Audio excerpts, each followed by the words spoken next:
បាទគិដល់ថ្ងៃប្រកួតហើយឥឡូវនេះកូនកំឡោះបានរត់ចោលរោងការហើយបងប្អូនសម្រាប់ជំនួបរវាងកីឡាករហាន2ប៉ះជាមួយនឹងកីឡាករធុនស៊ីហុងនៅក្នុងការប្រកួតការពារនិងដណ្ដើមខ្សែក្រវ៉ាត់ Extreme Cambodia គុនខ្មែរដែលត្រៀមធ្វើឡើងនាថ្ងៃទី29ខែកញ្ញាឆ្នាំ2025នេះចឹងតកតងទៅនឹងមូលហេតុខ្ញុំបាទនឹងជម្រាបជូនដល់ពុកម៉ែបងប្អូនទាំងអស់គ្នាហើយមុននឹងឈានចូលដល់ព័ត៌មានលម្អិតនោះសូមប្រិយមិត្តទាំងអស់គ្នាកុំភ្លេចជួយ like subscribe ក៏ដូចជា share ចែករំលែកម្នាក់មួយផងដើម្បីទទួលបានរាល់ព័ត៌មានកីឡាជាតិនិងអន្តរជាតិជាបន្តទៀតជារៀងរាល់ថ្ងៃបាទតកតងទៅនឹងមហាព្រឹត្តិការណ៍ Extreme Extra Champion ដែលខាងស្ថានីយទូរទស្សន៍ហងមេសហការជាមួយនឹងក្រុមហ៊ុនខ្មែរ Beverage ដែលត្រៀមរៀបចំនៅមហាព្រឹត្តិការណ៍នេះនាថ្ងៃទី29ខែកញ្ញាឆ្នាំ2025ខាងមុខនេះហើយការប្រកួតនេះដែរយើងឃើញថាមានការប្រកួតដណ្ដើមពានរង្វាន់ការប្រកួតការពារដណ្ដើមខ្សែក្រវ៉ាត់ក៏ដូចជាការប្រកួតដណ្ដើមនៅខ្សែក្រវ៉ាត់ផងដែរបាទអញ្ចឹងសម្រាប់ជំនួបរវាងកីឡាករហាន2ដែលត្រូវឡើងមកការពារខ្សែក្រវ៉ាត់ Extreme ក្នុងប្រភេទទម្ងន់57គីឡូក្រាមដោយត្រូវប៉ះជាមួយនឹងកីឡាករ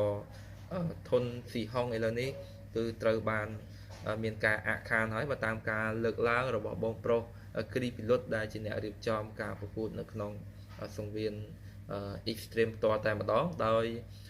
ការជួនដំណឹងពីសំណាក់លោកគ្រូធុនសុភាកីឡាករធុនស៊ីហុងគឺគាត់អត់អាចបញ្ចុះទម្ងន់មកត្រឹម57គីឡូក្រាមបានទេបងប្អូនបាទអញ្ចឹងតកតងទៅនឹងជំនួបរវាងកីឡាករធុនស៊ីហុងនិងកីឡាករ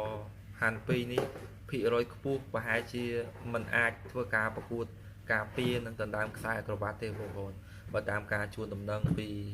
សំណាក់លោកគ្រូធុនសុភាមកបងប្រុសគ្រីពីលុតដែលអ្នករៀបចំកម្មវិធីក្នុងសង្វៀន Extreme តតែម្ដងគឺកីឡាករធុនស៊ីហុងគាត់ធ្វើទម្ងន់អត់បានទេបងប្អូនអញ្ចឹងចាប់ពីពេលនេះទៅប្រហែលជាកីឡាករធុនស៊ីហុងលែងប្រកួតនៅក្នុងប្រភេទទម្ងន់57ហើយអាចប្រកួតនៅក្នុងប្រភេទទម្ងន់60ឬក៏ទម្ងន់61ហើយបច្ចុប្បន្ននេះធុនស៊ីហុងគាត់ធ្វើទម្ងន់បានតែត្រឹម58ជាងអញ្ចឹងឲ្យចុះមក57គឺអត់បានទេអញ្ចឹងវា